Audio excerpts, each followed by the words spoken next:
You tapping in real quick for this UFC fight night that's fitting to take place tomorrow evening in Rogers Place Arena in Edmonton, Alberta, Canada, where the main event is a showdown between the ranked number 5 and the ranked number 3 flyweights in the world. It's fitting to go down, y'all. You know what I'm talking about? This video right here, this is the final talks, the final answer, the final lap. Call it what you will. I know we've been through this before, but we fitting to run through this motherfucker from bottom to top one more again. You know what I'm talking about? I do feel like it is absolutely necessary for me to do another final thoughts video, simply due to the fact that I was operating under the assumption that that co-main event between Rose and Aaron was a 3-round, 15-minute match. My bad, my mistake, boy was I wrong. And that affected, very much so, my confidence level as far as that fight was concerned, and I touched on that quite a bit in my final thoughts video. Hence, the final thoughts, the final talks, the final answers, the final lap. You call this whatever the fuck you want, because I know we've been through it before, but we fitting to run through this motherfucker again from bottom to top. Let's get into it, man. First fight of the night, women's MMA. The hometown favorite, Jamie Lynn, up against the dog in Ivana. And I realized, being on the side of the dog in Ivana possibly lands me on the wrong side of a split or majority decision if this fight is anywhere near highly competitive and closely contested. You understand what I'm saying to you? But I am still okay rolling the dice with Ivana in this matchup.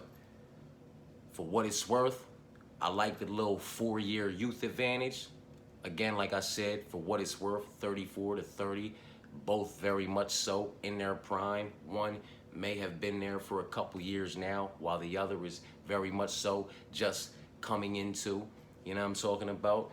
But it is what it is. For what it's worth, I'll take the 4 years youth advantage. I'll also take that 4-inch reach advantage, you know, for the strikes in the striking department. I'll also take what I believe to be the offensive wrestling and grappling advantage on the Ivana side of things, while Jamie Lynn's offensive and defensive wrestling and grappling, you know, aren't to be slept on and are nothing that I'm, you know, attempting to shit on. I just do believe Ivana holds the advantage in that department. So I'll take the advantage in that department, as well as the 4-inch reach advantage on the feet in the striking department, you know, so that she can string something together to work herself in close to get into those wrestling and grappling engagements. You know what I'm talking about? Them entanglements. You know what I mean? And go ahead and work her body of work. So it is what it is, man. For what it's worth, I'm still on the side of the dog, Ivana, to be the one to get it done in some way, shape, form, or fashion. You know what I'm talking about? Chad versus Cody, still very much on Cody to be the one to find a way to get this one done inside the distance, via KO, TKO, from clipping and disconnecting him from his consciousness, from a club and sub type of situation because he hurts him on the feet, or just, you know, via taking this one down to the ground, searching for the submission, finding it, sinking it in, locking it up and getting him out of there inside the distance. Or if Chad wants to play the wrestle fuck game a bit too much against someone such as Cody, who also knows how to use those longer limbs to his advantage in those front chokes, guillotine chokes, and snatching up any which one of your limbs in any which way he so chooses to do so. You understand what I'm saying to you? When you get into those entanglements with him, you know what I mean? Chad is not going to be able to implement his all-around body of work in this matchup. It'll be a bit too dangerous for him. I think the submission threat from Cody's side of things is going to make that a bit too dangerous, man. Not to say he doesn't do it, and I just personally think he's going to get himself caught in something. You know what I'm talking about? So Cody is still very much the pick. You know what I mean? Saidi versus Garrett, it's still Garrett. Saidi still has to prove something to me. You know what I'm talking about?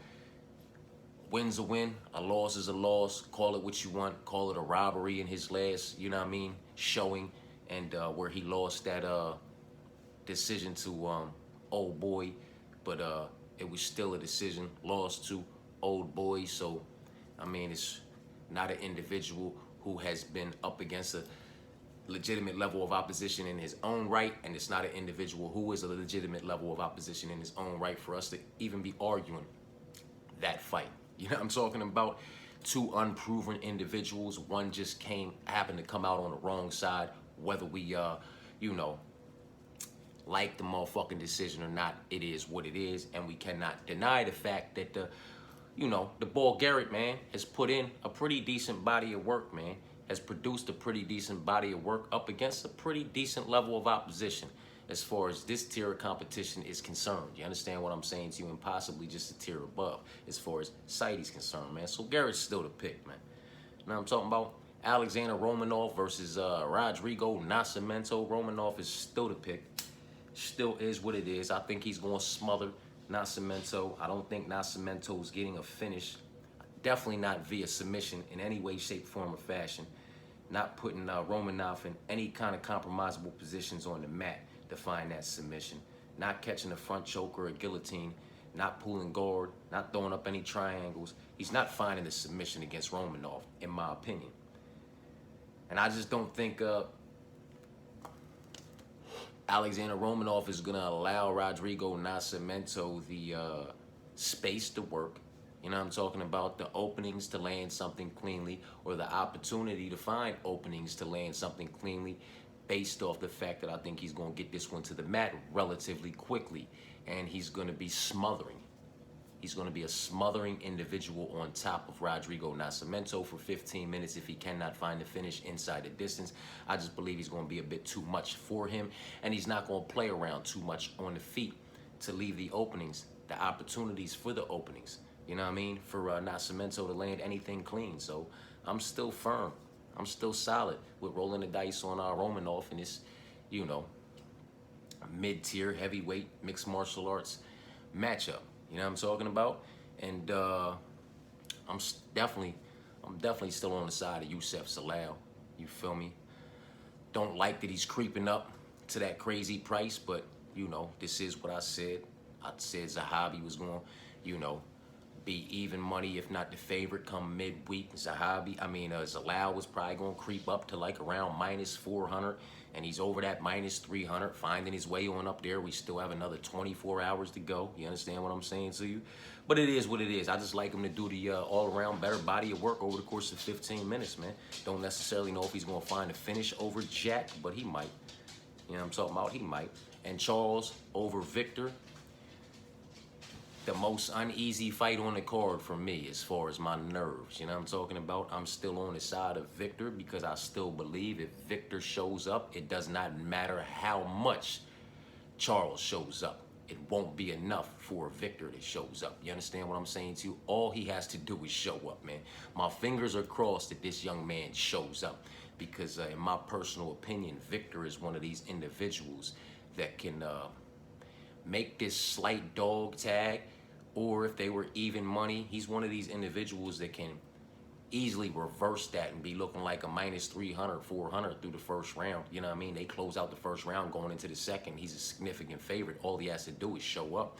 And that's with all due respect to Charles Jourdain, but Charles Jourdain, for what it's worth anyway, you know what I mean? I said it before. He's put on some great fights, but he's not necessarily a great fighter. Just go look at the motherfucking resume, man, especially since entering the UFC. You understand what I'm saying to you?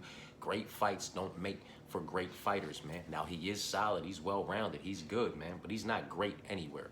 You know what I mean? He will attempt to go out there and go out on his shield, take risks, and make a great fight for the fans. You feel me? But he is cutting weight for the very first time down to this motherfucking weight class to take on an individual who all he needs to do is show up. You know what I'm talking about? And it's a problem. It's problematic for anybody in the motherfucking division. If Victor Henry shows up on top of his game, he's problematic for absolutely everybody in the division. And he would absolutely dust off of Charles Jourdain, in my personal opinion, if he shows up. If he doesn't show up and he's lackluster, then We might get a split decision for Charles or a draw. Who the fuck knows? You know what I'm talking about? But Victor's still much to pick. Very so much to pick. He just needs to show the fuck up, man. Jasmine still to pick based off the fact, you know, I believe she's going to get the takedown early and relatively easy, you know what I mean, in them first couple rounds anyway. If she doesn't find a finish inside the distance, she'll at least get those takedowns locked up and secured in the first couple rounds without taking too much off her motherfucking gas tank, in my personal opinion, man. And then Lipsky likes to spend a bit too much time off her back, so that'll work very much to Jasmine's credit, man. You know what I'm talking about? And Zahabi's still the pick over Pedro, you know what I mean? But, you know, it is what it is, man. Both of these individuals, there's no age discrepancy here. You know what I'm talking about? Both of these individuals will show up, you know, game, ready to rock. And, you know, I like Zahabi in 2024 to just be the one to do the cleaner, crisper work, land the more significant shots, and do the better body of work over the course of 15 minutes. But he cannot, you know, he cannot sleep on Pedro in any way, shape, form, or fashion, because if he goes into the third round, 1 round apiece with Pedro, Pedro's gonna make him motherfucking work for that third round. You can better fucking believe it. And if it's anywhere near highly competitive and closely contested for them first 2 rounds, and you can make a case that one could have went this way and the other one could have went this way, it could be 2 rounds to none either way, or 1 round of fucking peace, you know what I mean? If it's one of those kind of motherfucking fights, Pedro is gonna make him fucking work in that third round. You understand what I'm saying to you? So it's gonna be a good fucking fight to cap off the prelims. But still on Youssef, still on Ivana, still on Cody Garrett, still on Alexander and Victor, still on Jasmine and Zahabi. You know what I'm talking about? And up onto the main card, I said it earlier, you know, regardless of how this fight pans out, and if Mike is able to come out here and find the finish inside the distance with the quickness, especially inside the first 5 minutes, which he likes to do, you know, over Trevin, in my personal opinion, that'll be a decent feather in the cap, man. You know what I mean? Listen, Trevin, you know, Roman Delice has proven to be, you know, a fairly decent fucking win for Trevin. You know what I mean? And then when you talk about those losses, man, you know, the last 2 prospects who tried to step up to him, Preston Parsons went like, you know, whatever out of whatever on takedowns. Trevin was just stuffing them fucking things left and right and putting that work on him. You know what I'm talking about? Turned him around and sent him back down. That prospect wasn't ready for this shit. The Bolkowski, get him out of here, sent him back down. That prospect's not ready for this shit. You know what I'm talking about? But then when you talk about the prospects he had to fucking face that were ready for that work, it was Dracus du Plessis, the current champ, who's currently 8-0 inside the UFC. It was Michael Morales, 6-0 currently inside the UFC. You know what I'm talking about? Carlos Prats, 4-0 currently inside the UFC. Ishmael Bonfim, 4-1 currently inside the UFC. And then he turned around Preston and he turned around the other prospect. He's had some other losses. He's got the good win over Roman, but the level of opposition that this young man's been competing against for far longer is just different, in my personal opinion. And he's been doing it right here. You know what I'm talking about? At this weight class, you know what I mean? With all due respect to Mike, man, we can't deny the fact that that loss to Hakeem Dawodu is still a loss to Hakeem Dawodu in the featherweight division. You know, the 2 individuals that you fought, one that was a former prospect inside the UFC, and Hakeem Dawodu, and 2, Neil Magny, a staple in the welterweight division. You lost to these individuals. Those are your 2 losses. Everything that you've done to everybody outside of those 2 individuals, you can miss me with that level of opposition. You should have fucking did it to them, and you should have looked magnificent while doing it. You understand what I'm saying to you? Hakeem Dawodu is not even, you know, really proven to be that legitimate level of an opposition or that big of a fucking test in the featherweight division when he was in the UFC. But you lost to that man outside of the UFC. You understand what I'm saying to you? You found your way into the UFC around a bunch of other individuals, you know what I'm talking about, coming on up into the welterweight division that are just not legitimate levels of opposition. The individuals that you fought when you came into the UFC, Lanise or whatever his name, not a legitimate level of opposition. The first legitimate level of opposition that Mike Malott had to face inside the UFC octagon was Neil Magny. He did absolutely everything he could do to get Neil Magny out of there inside the distance, and when he couldn't, he got finished in his own right. You understand what I'm saying to you? And the fact that Michael Morales took Neil Magny out so quickly the other night, you know what I mean, or a little while back, just makes you kind of wonder how dangerous really is Mike Malott at this level in this division, with these legitimate 170ers that could be 185ers and 170ers that have fought at 185 and came back down to 170. Like, how really dangerous is he going to be at this level, in this division, man? Because some of these, like, he caught the one cat. Hats off to him. But we didn't see a whole lot, man. You know what I mean? The other cat comes in, he gets entangled with him, he locks up the choke. Like, we're not seeing a whole lot until he gets in there and gives everything he has to Neil Magny and can't get Neil Magny the fuck up out of there, man. You know what I'm talking about? And Michael Morales got Neil Magny out of there quick. You understand what I'm saying to you? So really, how dangerous. I know one thing has nothing to do with the other. He gave that man all he had. And maybe him giving him all he had and him surviving it made it so he was less, less durable in that Michael Morales match. Call it what you want. One thing has nothing to do with the other. I completely fucking get it. But, Michael Morales and Trevin Giles had a very competitive first round before he got Trevin Giles out of there in the second round. I believe that's how that went down. You know what I'm talking about? And one thing has nothing to do with the other, again, but it's all worth consideration in my personal opinion, man. What happens if Mike Malott cannot get this fight down to the ground? You know what I mean? What happens, man? What happens? Is he going to knock out Trevin Giles? Is he going to clip and disconnect Trevin Giles from his consciousness? Is he going to find that opening to do so and, find that finish inside the distance on the feet against Trevin Giles? Or is he going to, catch a little bit of a beating on the fucking feet? And then, when he can't get it to the ground, be just a bit more discouraged and be a bit more broken inside that octagon, round after motherfucking round. Like, if he can't get Trevin Giles down to the ground in the first round and put him in a compromisable position, searching for that submission, or just implement his game so that he feels comfortable that he can rinse and repeat and continue to do so over the course of 15 till he finds a finish. If he's unable to do that in the first few minutes, and Trevin Giles stuffs those takedowns and hits him with some things that he doesn't like, how's this fight gonna go, man? You know what I mean? He's just not proven at this level. Not for me to be behind him. And he's like a -3 something now too. Come on, man. Come on, man. Look at these individuals that came in there and got motherfucking Trevin up out of there, man. They probably all come in there. Man, that's not a probably. They all come in there and get Mike out of there too, man. You know what I'm talking about? The champ, Drakis, gets him out of there. Michael Morales gets him the fuck up out of there, man. You know what I'm talking about? Ishmael Bonfim probably submits him in his own right if he wants to play the wrestling game too much. Who the fuck knows? You know what I mean? Carlos Prats might knock him the fuck out or submit him in his own right. Who the fuck knows? You feel what I'm saying too? Like, it's just a difference in the level of opposition that they've been facing at this level and in this division. You know what I mean? So it is what it is, and that's why Trevin's still the pick for me, man. Mark versus Dustin is what it is, man. Dustin very much so has to get this one down to the ground.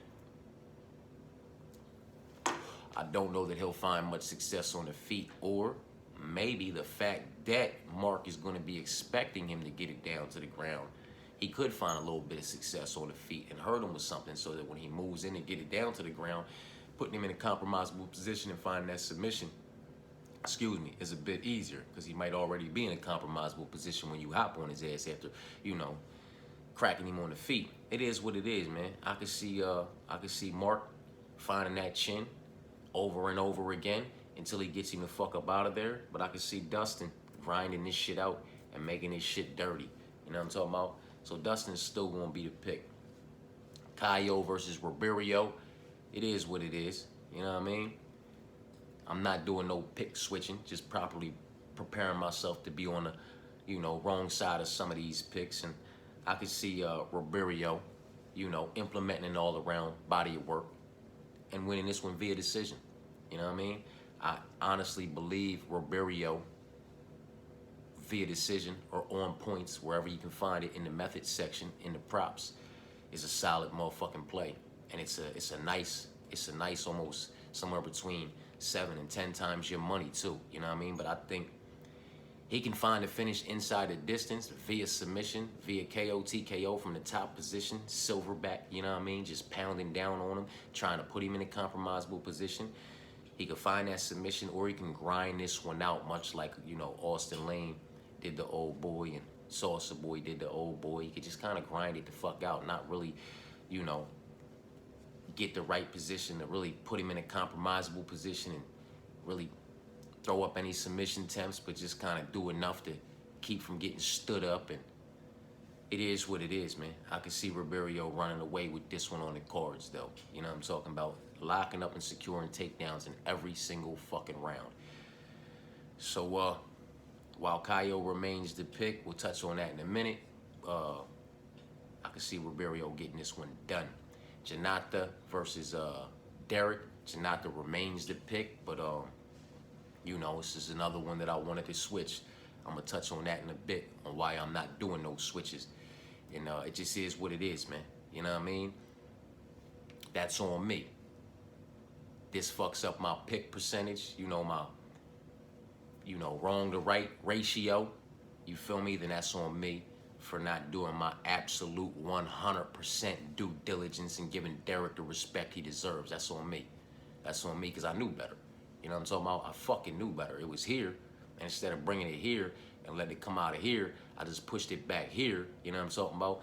And that's on me. You feel me?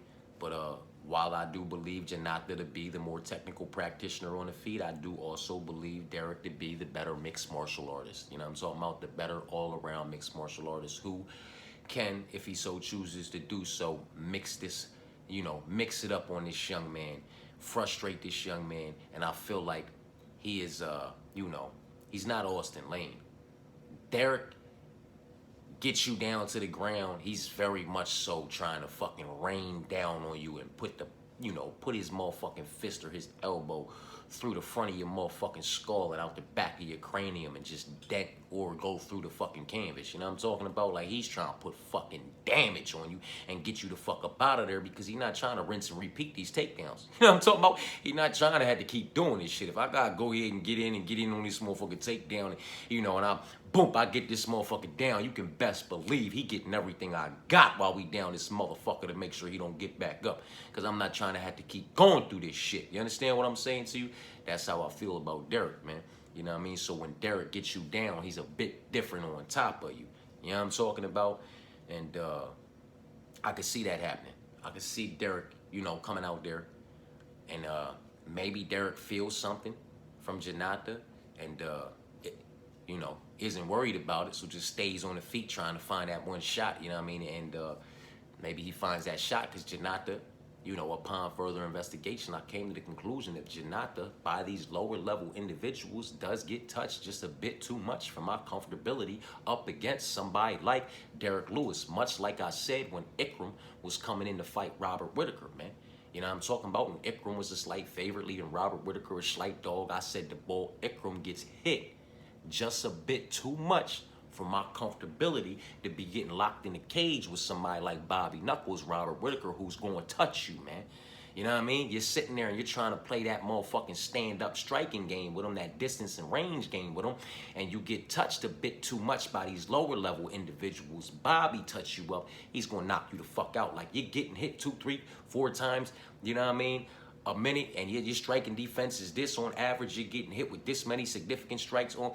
Like, listen, man, it might only take a certain individual to hit you with this many significant strikes one fucking time, and it's over for you. You understand what I'm saying to you? So on the feet, Janata does get hit a bit too much for my comfortability for him to be getting locked in the cage with somebody like Derek Lewis, man. And that's on me for not doing my 100% due diligence prior to just, you know, you know what I mean, reeling off my quick picks and putting my videos together and doing my 1-2 and going off of what I already know, and, you know what I mean, having to do my little bit of homework. You know what I mean? I should have just, you know, pumped the brakes a little bit and gave Derek the motherfucking respect he deserved, and realized that while he has been TKO'd in the past, you know what I'm talking about? Listen, and in my personal opinion, tied to Avasa, Prime Time, you know, Junior Dosan, the individuals that have knocked out Derek Lewis would knock out Janata too. You know what I mean? But that's just my personal opinion, and one thing has nothing to do with the other. I know that these knockouts have taken place, but so does Derek. And as of lately, more recently, you understand what I'm saying to you? He has decided to implement a more all-around, you know, mixed martial arts approach to his fights. He is not, he is not afraid to mix it up and take it to the ground if that's what needs to happen to secure the victory. You understand what I'm saying to you? And I can see him mixing it up with this young man. I can see him clipping and disconnecting Janata from his consciousness, not being the first one to just beat him, but the first one to beat him and disconnect him from his consciousness inside the distance, you feel me, inside of a mixed martial arts match. You know what I mean? I can see him, listen, I can see Derek Lewis finding a rear naked choke, man. I can see Derek Lewis getting down on top of Janata, throwing a couple shots on him, Janata give up the back, and Derek fuck everybody night up with a rear naked choke.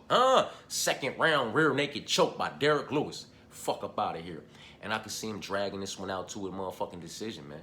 You know what I mean? It wouldn't be the first time we saw Derek Lewis share the octagon with another individual dangerous on the feet in the striking department, and all this shit just got slowed all the way the fuck down and drug all the way the fuck out and had everybody like womp, womp, womp. You understand what I'm saying to you? It is what it is, man.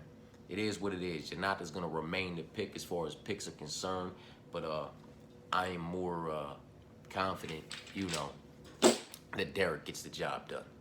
You know what I'm talking about? So it's while Janata is the pick, I'm more confident that Derek's the one that's gonna win. You know what I'm talking about? Via KO, TKO, inside the distance, via submission, or via decision. You know what I mean? For all the reasons I just stated. Janata has not faced the level of opposition this young man has faced, and this is a mixed martial arts match. Derek will mix it the fuck up, and maybe he needs to mix it up once, and maybe he doesn't get the takedown. Maybe he gets the takedown and Janata finds his way back up to the feet. But that thought that Derek might mix it up again, or Derek fainting like he's gonna mix it up, then hit you with a fucking flying knee and a 1-2 down the pipe or something, like, just the thought of him mixing it up could leave that opening for him to get caught. You know what I mean? So it is what it is, man. Rose versus Aaron. Very much so on Rose, man. And that is my bad, y'all. I did not mean to make anybody anxious, but y'all motherfuckers are probably looking at me like, you dumb motherfucker. That fight 5 rounds. It ain't 3 rounds. You over there stressing yourself out for no reason. You thinking it's going to be over here, and that's when it's really just going to be starting. You good. Well, fucking appreciate y'all. Nah, motherfucker tapped in and told me this joint was 5 rounds, man, because he had already put something down on the over 4.5. You know what I'm talking about? And that was on me. I made the assumption that this was going to be a 3-round fight. You know, it's not a title fight. It's not a main event. But that's very much on me. That's my bad. You know what I'm talking about? I even went back and looked at my screenshots of Tapology and shit like that, because I'll be taking my screenshots when shits be first getting put on. And, whoop wop whip, so I could do my little highlights for my picks and shit and had them on the sideline, right? And it very much said 5 times 5, 5 times 5 for the co-main and the main, and then, 3, 3, 3 for the rest of these motherfuckers. So that's just on me. It was 5 rounds. I was stressing myself out for absolutely no reason at all whatsoever, in my personal opinion, because at 5 rounds, it's Rose all day, man. You know what I'm talking about? Unanimous, possibly split, or majority decision. Maybe she finds the finish inside the distance and gets Aaron out of there with a vicious little, head kick strung together off a 1-2 combination. Maybe she finds the finish via submission in the later rounds. You know what I mean? After they're both a bit worn down and Aaron goes in for some wrestling and grappling. You know what I'm talking about? It is what it is, man. I still believe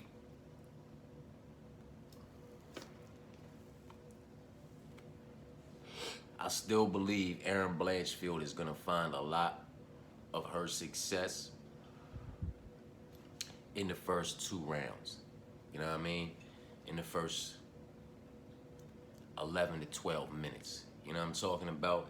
And then after that, the takedowns, they're not going to, if they were ever able to be secured, they're not going to be easily secured at all in any way, shape, form, or fashion. after those first 11, 12 minutes have passed. You understand what I'm saying to you? Because while that first 11, 12 minutes is passing and Aaron's doing, you know, what she can do out there, Rose will also be doing what the fuck she can do out there. You understand what I'm saying to you? And it's a good matchup, man. It's a good matchup. We've seen what, you know, it looks like when Aaron's unable to get it down to the mat. You know what I'm talking about? We know what Rose is capable of. They both lost to Manon. Manon's just a different individual. Styles makes matchups, so neither one of them have a great stylistic matchup for Manon. You understand what I'm saying to you? And that just is what it is. You know what I mean? It's going to be close, man. It's going to be close. These numbers are going to be close due to the fact that I believe Aaron's going to do good work.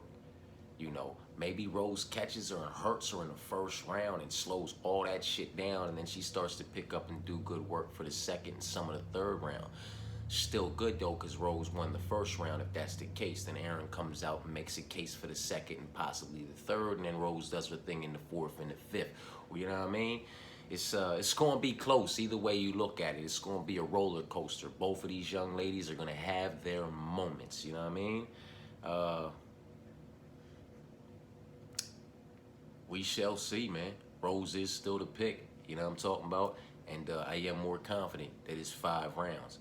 I just know that it's going to be a roller coaster, man. I know they're both going to have their moments. They're both going out there. They both want this. They're both very capable individuals in just about, not even just about, in every single fucking department. You know what I mean? So, banger. Moreno versus Albazi in that main event, and it's still Moreno. It's still old boy Brandon. You know what I'm talking about? I'm probably saying his last name fucking wrong. So Brandon versus Amir. You know what I mean? B&A. You know what I'm talking about? I'm still rocking with Brandon, man. I know what though. This shit be saying that Brandon, that I read it. I think that shit was saying that Brandon was taller than Amir somewhere. But when them motherfuckers faced off over there in Canada, Amir looked to have a little inch or something on Brandon. Maybe I read it wrong. Maybe Amir is the taller one. You know what I'm talking about? But I think I read that Brandon was the taller one and the longer one. You know what I mean? But when I looked at those motherfuckers facing up over there, Amir looked to be the taller one. You know what I'm talking about? It's going to be a good fight, man. This is another one of those situations, much like I said about, you know, Kyler Phillips up against Rob Font. Much like I said about a lot of these individuals when they take Christian Rodriguez up against Julian Rosa. You know what I'm talking about? When you're taking these steps up, even Elvis Brenner against Joe Alvarez. Like when you're taking these steps up, man, to these individuals who, in my personal opinion, are just proven and tested. And that's undeniable on Brandon's side. He's championship level caliber. You understand what I'm saying to you? And with him being 30 and Amir being 31, just a few months older than Brandon, they're both very much so prime time. You know what I mean? And it's just about, is Amir Albazi's prime time good enough to get Brandon's prime time to fuck up out of there? And you got to make me a believer, Amir. You know what I'm talking about? Because Brandon has already done that on multiple occasions. You understand what I'm saying to you? He's proven, he's tested, and I have no problem rolling the dice and rocking with him. You know what I mean? I believe Amir's only route to victory in this match with Brandon would be to catch him cleanly, clip him and disconnect him from his consciousness. You understand what I'm saying? So you catch him cleanly, clip him, drop him, and then just rain down with hammer fists until they stop him and pull him off at the bare minimum. Like, I do not think he wins this one via decision in any way, shape, form, or fashion. I think Brandon can run away with that decision, in my personal opinion. Albazi will have to find a finish, but that's just my personal opinion. So that's it, man. That's the final talks. The final answer. The final lap. Call it what you will. We ran through this motherfucker from bottom to top. One more again. You know what I'm talking about? And that's it, y'all. That is it. Parlays have been uploaded and posted. You know what I'm talking about? And more incoming in little clips and on a community wall and all that good shit. You feel me? But it is what it is, man. Picks are the picks. Proceed with caution on some of them shits. You know what I mean? Appreciate y'all for tapping in. Peace and blessings.